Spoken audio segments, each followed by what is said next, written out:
स्वास्थ्य संवाद कार्यक्रम में मैं डॉक्टर विनोद आपका स्वागत करता हूं। आज हमारा विषय फीवर रहेगा। जी हाँ, बुखार। ज़्यादातर बुखार के आते ही हाथ पैर कांपने लग जाते हैं, क्योंकि बुखार को इतना अलग तरीके से प्रचारित किया गया है कि कोई भी छोटा सा बुखार हो उसको लेकर बड़ी बड़ी धारणाएं हमारे बीच में मौजूद हैं। मैं यहाँ स्पष्ट करना चाहूँगा कि फ़ीवर जो है साधारणतः 5 प्रकार का होता है। एक इंटरमिटेंट फ़ीवर होता है, रेमिटेंट फ़ीवर होता है, कंटिन्यूस फ़ीवर और हेक्टिक फ़ीवर, और जो 5वें प्रकार का फ़ीवर होता है वो कहलाता है रिलैप्सिंग फ़ीवर।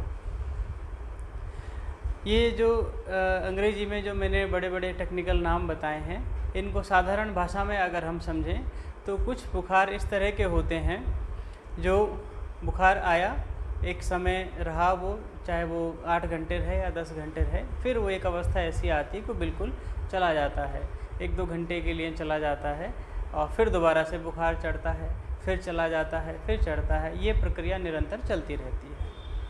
कुछ इस प्रकार के फीवर आते हैं जिनमें बुखार एक पीक पे जाता है, फिर नीचे आता है, लेकिन नॉर्मल अवस्था तक नहीं आता है और फिर पीक पे चला जाता है, फिर आता है। ये उतार चढ़ाव जनरली चलता रहता है। कुछ एक इस प्रकार के बुखार देखे जाते हैं, जैसे मलेरिया के जो बुखार होते हैं उनमें तेज़ बुखार आएगा, फिर पसीना आएगा, पसीना लग के जो है जैसे बुखार उतरेगा नॉर्मल अवस्था आएगी, देन उसके बाद फिर ठंड लगने लगेगी और फिर बुखार चढ़ने लगेगा। ये एक साइकिल की तरह चलता रहता है। इनमें टाइफाइड भी इसी प्रकार का ही बुखार होता है।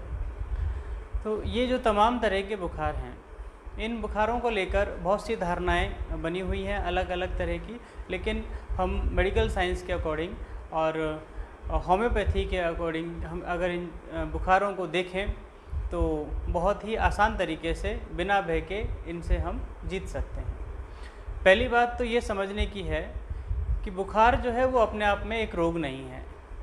बुखार तो एक रेस्पॉन्स है आपके इम्यून सिस्टम का, आपके डिफेंस मैकेनिज्म का, कि शरीर में कहीं कुछ विजातीय तत्व प्रवेश कर गए हैं या कुछ ऐसी परिस्थिति आ गई है जिस परिस्थिति में आपका जो डिफेंस मैकेनिज्म है वो फाइटिंग मोड पर आ जाता है।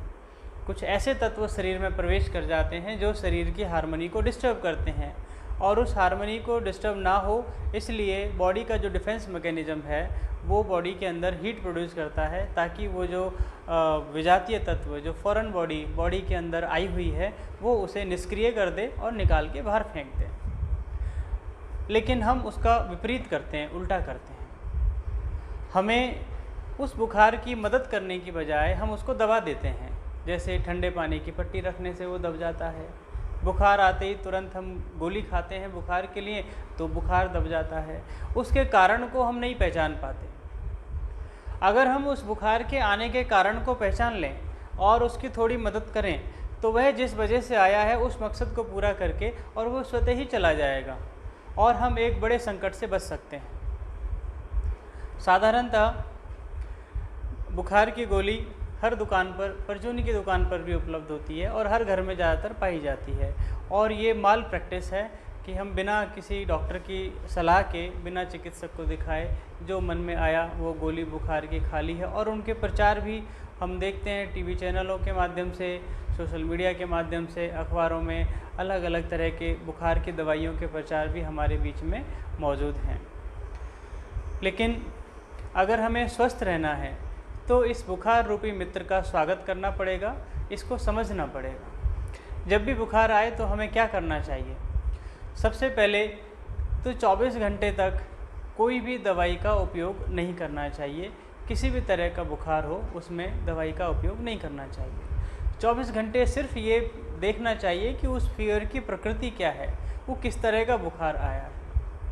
और इन 24 घंटों में हमारा खान पान जो है वो बिल्कुल तरल होना चाहिए।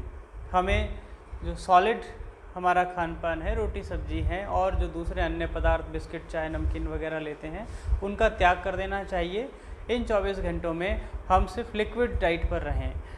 तरल चीज़ें जैसे जूस हो गए हैं, नारियल पानी है, दाल का उबला हुआ पानी है, और इस तरह के जो अन्य पदार्थ हो सकते हैं, हरे पत्तों का काढ़ा बनाकर वो पिया जा सकता है। इस तरह के उपाय हमें करने चाहिए। 24 घंटे के बाद में फिर भी अगर फीवर रहता है, पहली बात तो वो चला ही जाएगा। अगर फिर भी रहता है तो फिर हमें किसी होम्योपैथिक चिकित्सक को संपर्क करना चाहिए और उनको ये अपने जो भी लक्षण आ रहे हैं फीवर से संबंधित, कि बुखार आने से पहले ऐसी कौन सी परिस्थितियां थी जिनकी वजह से बुखार पैदा हुआ, वो सारी परिस्थितियां हमें हमारे चिकित्सक को बतानी चाहिए। तदुपरांत चिकित्सक उन सब लक्षणों को ध्यान में रखते हुए और हमें एक सुनिश्चित दवाई देंगे, एक मात्रा में देंगे। उस दवाई को लेने से फीवर ठीक हो जाएगा और फीवर जिस कारण से आया है वो कारण ठीक होगा। अल्टीमेटली कारण को ही ठीक करना होता है, क्योंकि रोग का कारण अगर मौजूद है तो रोग कभी ठीक नहीं हो सकता। होम्योपैथी ऐसी चिकित्सा पद्धति है जो रोग के कारण को जानकर उसको जड़मूल से नष्ट करती है और रोग की पुनरावृत्ति की जो संभावनाएं हैं वो ना के बराबर रहती हैं। इसलिए जब भी बुखार आए तो एकदम पैनिक नहीं होना है, उस फीवर को समझना है किस तरह का बुखार है और उस समझ के हिसाब से जो उसकी प्रकृति है उस प्रकृति के हिसाब से उसको ट्रीट करना है। बुखार में ठंडे पानी की पट्टियाँ ये ज़्यादातर प्रैक्टिस में लेते हैं, घर में भी अस्पतालों में भी। लेकिन अगर इसको प्राकृतिक नियम के हिसाब से देखा जाए तो हम ठंडे पानी की पट्टी लगाकर फीवर को दबाते हैं, सप्रेस करते हैं, ना कि उसे ठीक करते हैं।